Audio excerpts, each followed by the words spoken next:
April is so big for boxing. A lot of great fights. Ang daming magagandang laban po sa April. Of course, kakatapos lang ng laban ni Ryan Garcia, ni Gennady Golovkin, and upcoming pa yung kay Errol Spence, which is pag-uusapan natin kung ano yung magagandang undercard dyan sa laban ni Errol Spence. Ang daming magaganda, no? Dyan si Pitbull Cruz at marami pang iba. Siyempre, of course, aabangan pa rin natin yung laban ni General Casimero sa April 22, Tyson Fury, Katie Taylor, at iba pa.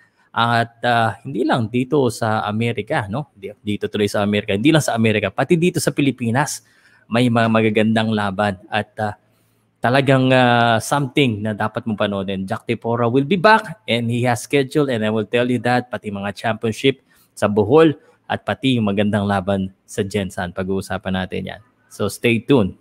Mag-intro muna tayo, ha?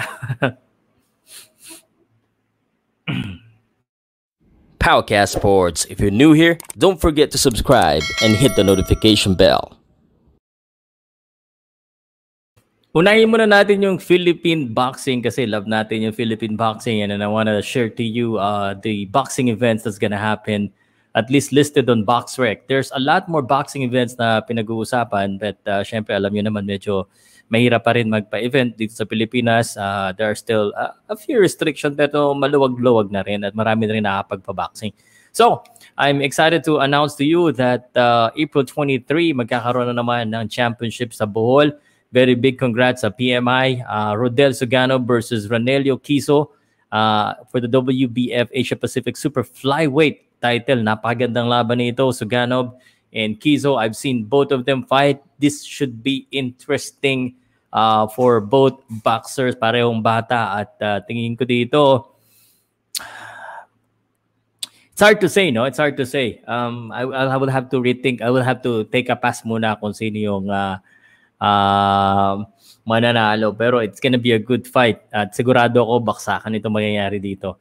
General Castino, Raymond Basas, of course. Raymond Basas, hard worker. General Castino also. At of course, Shane Gentilian, Darwin Boyones, mga bata pa. And sa April 26, sabihin ko lang din, sa April 26 po, Sandman is back. At ito, ang ganda ng laban. Vince Paras, Robert Paradero. Aba, teka. Robert Paradero trying to get back from a two-fight losing streak. So Vince Paras, naku, medyo may hirap-hirap din tong kalaban niya. Vince Paras also one of the world caliber fighter din natin ito, ha? And then of course, RV Deniega, Edward Henyo. Naku, medyo lamang yata si Edward Henyo dito sa experience. Sa RV Deniega, sinusubukan kagad. Jhack Tepora, ito yung sinasabi ko sa inyo. Undercard siya dito, ha? April 26, Kenny Dimicilio, Jason Mama is also back, and Alex Santissima. And of course, kakalabas lang din ito, ha? Richard Bulacan versus Christian Pete Laurente. Yan po ang mga mangyayari sa Philippine boxing. Pero ang Filipino boxing, hindi lang po sa Pilipinas nangyayari yan, ha? Just so you know, si Jobert Alvarez po ay lalaban po sa April 15 against Jericho O'Quinn. Ito ay mangyayari, I think, sa Michigan, sa Flint, sa Michigan, sa Michigan, USA. I don't know exactly kung saan, but his undercard as well there. And then, of course, sa Vietnam, may dalawang Pinoy po na pupunta doon. Si Romer Pinili from Keyboards. And then, of course, si Delmar Pelio is also fighting both April 23. So let's move on the international boxing event na inaabangan natin this weekend. And this is the undercard of Errol Spence and Dennis Ugas. The reason why I want to share you this one because ang daming magagandang laban dito sa laban na ito o dito sa event na ito, at pag-uusapan natin isa-isa yan kung ano ba yung magagandang laban na yan. At of course, this is gonna be happening at the AT&T Stadium April 16, 17 dito sa Pilipinas. It's available on Showtime, which is not available in the Philippines. So diskartihan na lang tayo dito sa Pilipinas. But ito yung aabangan natin isa, co-main event yata itong si Radzub Butaev against Emmanuel Stanionis, undefeated boxers. At itong si Emmanuel Stanionis, just to let you know guys, ito po ay hawak po ni Freddie Roach at saka ni Marvin Samodio. So very interesting. It looks like parang lamado itong si Butaev dito sa laban na ito. 28, 27 years old. He fought Jamal James. Last, magaling din itong Jamal James. And then yung last na laban ni Stanionis. That was a no contest, no decision pa. So, very interesting fight. To say the least, parang ang hirap mag-predict dito. But my heart is going to Stanionis because may Filipino dyan and I've seen Stanionis. But lamado po dito si Butaev dito sa laban na ito. So, that's why it's a very good fight. Pero hindi lang yun ang good fight. Josecito Lopez, kilala natin to. Ang mga kalaban niya si Cody Crowley, undefeated din ito. At nako, mahihirapan dito si Josecito Lopez. Actually, sikreto niya, lahat po nung nasa kaliwa, mostly, siya lang yung lamado. Of course, undefeated. And Josecito Lopez, last fought, 2020. So, let me remind everyone, 2022. So, medyo matagal na. Although he has some great fights and some great names in his resume, medyo itong kalaban niya si Crowley is the younger prime, 29 against 37. And Crowley may be the one ahead on this one sa aking pong palagay. Agree ba kayo sa akin? But Josecito Lopez, experience will play.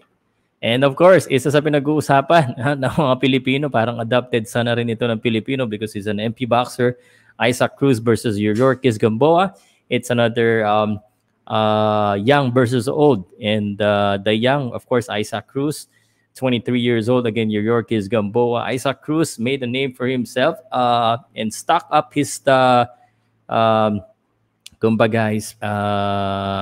statue as a great fighter na hindi basta-basta after going the distance and actually losing to Gervonta Davis and some people would say controversial. And this is a very good fight for Isaac Cruz. He's gonna learn a lot, especially nakalaban na ni Yorkis Gamboa, si Devin Haney, Gervonta Davis, at ito top caliber din to si Yorkis. However, he's on the down, so I don't know what he still got. Baka meron pa, hindi natin alam. But Isaac Cruz is expected to win this one, but it's not far, no? Ito pa, isa maganda rin to. Itong Jose Valenzuela at saka Francisco Vargas, another kind of test fight for Jose Valenzuela. Ito yung mga binibuild up nila. 22 years old, again 37. Parang itong laban na ito, it's a case of the former premium fighter or the upcoming fighters. Francisco Vargas, Isaac Cruz, yung muling nakalaban, and Jose Valenzuela, Austin Dulay. Yan. So it's you will see future boxing stars. And this will be validated kumbaga, at least on the pataas, no? So Jose Valenzuela ang lamado dito because they're the fighters that they're building up. Ito medyo okay ito. Brandon Lee and Zachary Ochoa. Hindi po sila Pilipino. Brandon Lee, ito matagal na itong binibuild up eh. So paunti-unti, pahirap ng konti. Brandon Lee versus Zachary Lopez. Brandon Lee, knockout artist, 22 out of 24. And Zachary Ochoa, it's probably going to be a knockout for Brandon Lee. But Zachary Ochoa, UDSD, mahirapan din, babaksakin si Zachary. But it's probably Brandon Lee. Probably. And a lot more. Ang dami. Itong napanood ko na rin itong laban ni Vito eh. Looks bata pa rin 19 years old. Paano may nakalaban na yata itong sa Pinoy Undercard? Na Undercard sa wala pa pala. But yeah, ayan yung mga laban. Ang gaganda po ng mga laban dun sa AT&T Stadium April 16. April 17 dito sa Pilipinas. Abangan natin. Of course, mga Filipino fighters at saka mga Filipino boxing events, support pa rin natin. Ngayon, ang tanong ko sa inyo, if may natututunan kayo or na-interest kayo sa laban ni Spence, kindly share this one po. Parang balita na rin and may konting opinion because doon na tayo nakilala. Minsan tama, minsan maling opinion. But hopefully hindi kayo magsawa na sa pakikinig ng mga balita na ganito about boxing, local man or international. Okay? Ano yung fights na inaabangan nyo this weekend?